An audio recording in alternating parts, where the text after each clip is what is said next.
Somewhere on the African savanna, a bolt of lightning once struck a dead tree, and it changed the fate of our entire species. No human planned that moment, no one asked for it, yet it may have been the single luckiest accident in the story of survival.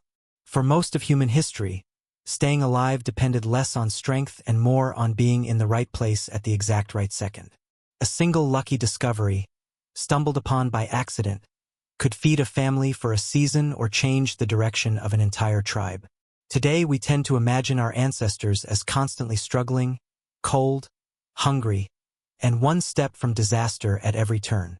But archaeology tells a more surprising story, one filled with strange strokes of fortune that quietly reshaped how humans lived.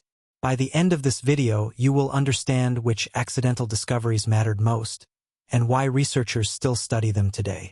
You will also learn what an ordinary lucky day actually looked like for a hunter-gatherer thousands of years ago, and you will see how a handful of chance encounters with fire, plants, and stone built the foundation of modern civilization. This matters right now because scientists are still uncovering new evidence about exactly how these lucky breakthroughs happened.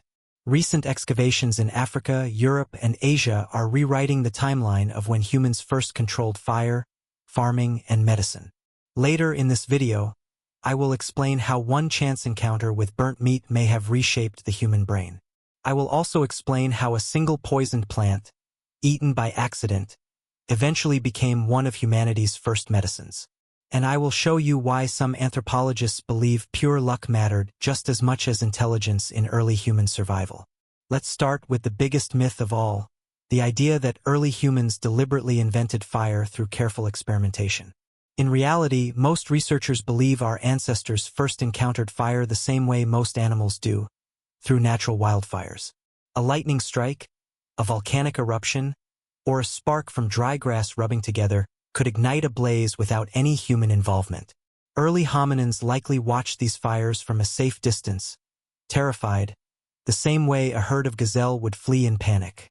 But at some point, one extremely lucky and extremely curious individual noticed something the others missed entirely. The ground near a dying wildfire was warm, the animals fleeing it were slower, and some of the meat left behind smelled strangely good. Imagine a small band of early humans creeping toward the smoldering edge of a savanna fire, unsure whether to run or stay. One member picks up a piece of charred antelope meat, hesitates, and finally takes a bite out of pure hunger. The meat is softer, easier to chew, and somehow more satisfying than anything raw they had eaten before. That single accidental taste test, according to some anthropologists, may be one of the luckiest moments in human history. Cooked meat is easier to digest, meaning the body absorbs more calories and protein from the very same amount of food. Some researchers believe this extra energy source, discovered entirely by chance, helped fuel the growth of larger human brains over time. But here's what most people don't realize. Keeping that lucky fire alive was actually far harder than finding it in the first place. For thousands of years, humans could not reliably create fire on demand, so they had to protect and carry burning embers constantly. Losing that ember to rain, wind, or carelessness could mean going without fire again for months or even years. This is why some anthropologists describe early firekeeping as one long unbroken chain of luck, care, and sheer stubborn persistence. There's something even stranger almost nobody talks about, and it involves a second accidental discovery hiding inside that very same story. Let's move to another kind of luck entirely, the discovery of which wild plants were safe to eat and which ones could kill you. Many people assume early humans had some instinctive built-in knowledge of edible and poisonous plants from birth. In truth, researchers believe this knowledge came from generations of trial, error, careful observation, and yes, sometimes fatal luck. Hunter-gatherer societies studied by anthropologists often relied on watching which plants animals ate safely before trying them themselves. If a bird or a monkey ate a berry and survived, that was treated as valuable evidence worth remembering and passing on. But sometimes the discovery came the hard way, through a single individual who ate something dangerous and either survived or did not. A person who ate a bitter root, felt violently ill, but recovered, had just given their entire tribe crucial survival information. Imagine an elder in a small group, deliberately tasting a tiny sliver of an unfamiliar root before anyone else in the tribe touches it.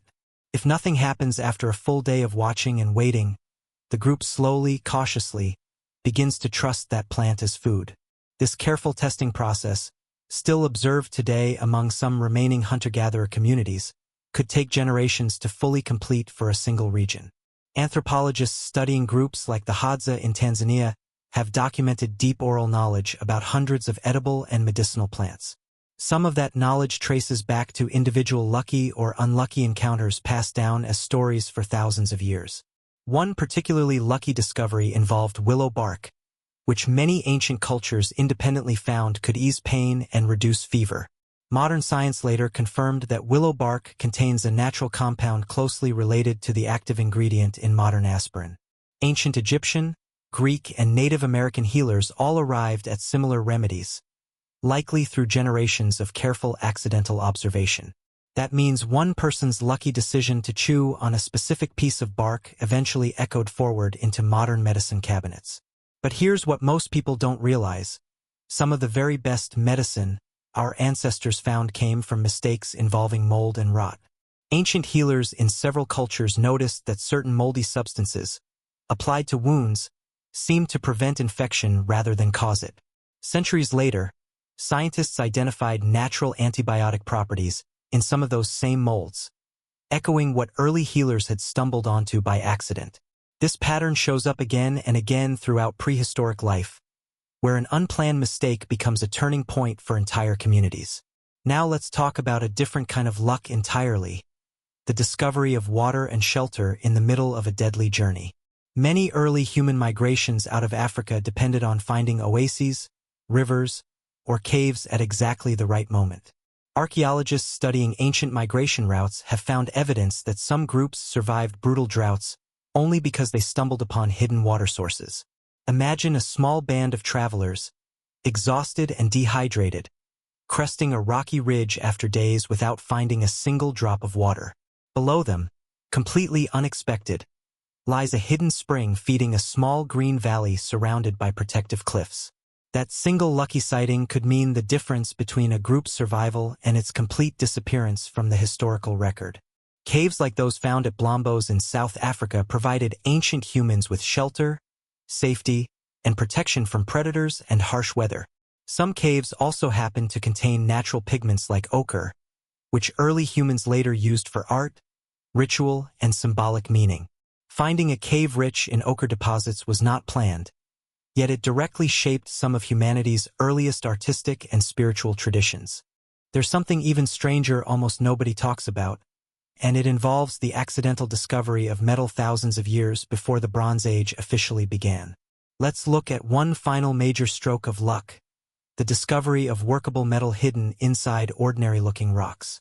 Most people assume ancient humans deliberately searched for metal ores using advanced geological knowledge from the very beginning.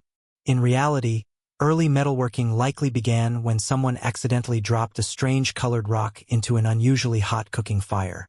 Certain rocks containing copper or can melt at temperatures reachable by a particularly hot wood or charcoal fire. A person cleaning out that fire the next morning may have found a strange shiny puddle where solid rock used to be. That single accidental melt, repeated and refined over generations, eventually led to deliberate copper smelting across parts of the ancient Middle East. Archaeologists have found copper beads in regions like modern-day Turkey dating back more than 8,000 years. None of that early metallurgy was guaranteed. It depended entirely on the right rock ending up near the right fire at the right time. Once humans understood that heat could transform certain stones into moldable metal, an entirely new era of tools and weapons became possible. This slow chain of lucky accidents eventually connects directly to the Bronze Age tools still studied in museums around the world today. So when you line up fire, medicine, migration, and metal, a clear pattern starts to emerge across all of human prehistory. Progress rarely came from a single genius moment of pure invention, planned out in advance with perfect foresight. Instead, it came from countless small strokes of luck, carefully noticed, tested, remembered, and passed down through oral tradition. Hunter-gatherer societies survived not because every individual was brilliant, but because their communities were remarkably good at preserving lucky discoveries. A single elder's memory of one dangerous route, one hidden spring, or one strange melting rock could protect an entire group for generations. This is why oral tradition, storytelling, and rites of passage were never just cultural decoration in ancient societies.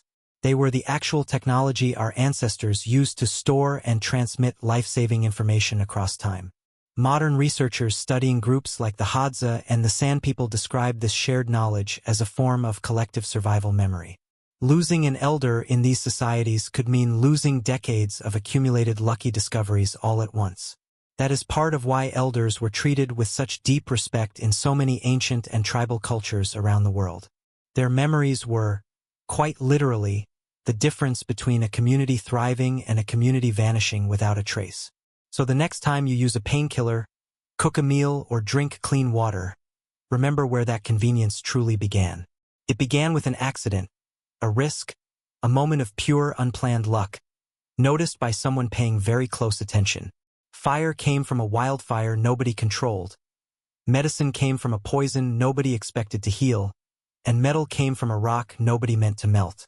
Our ancestors did not simply invent their way out of hardship. They also survived it through sharp observation and remarkable luck. Understanding this changes how we should think about human history, not as a straight line of genius, but as a chain of lucky moments seized wisely. Every tool in your kitchen and every medicine in your cabinet carries a hidden echo of someone's lucky day thousands of years ago. If this glimpse into humanity's luckiest accidents made you see history differently, consider subscribing for more stories like this one. We explore forgotten human wisdom, ancient survival knowledge, and the strange chain of accidents that built the modern world. Leave a comment below telling us which discovery in this video surprised you the most: fire, medicine, or metal. And if you know someone who would enjoy uncovering the hidden luck behind human history, share this video with them today.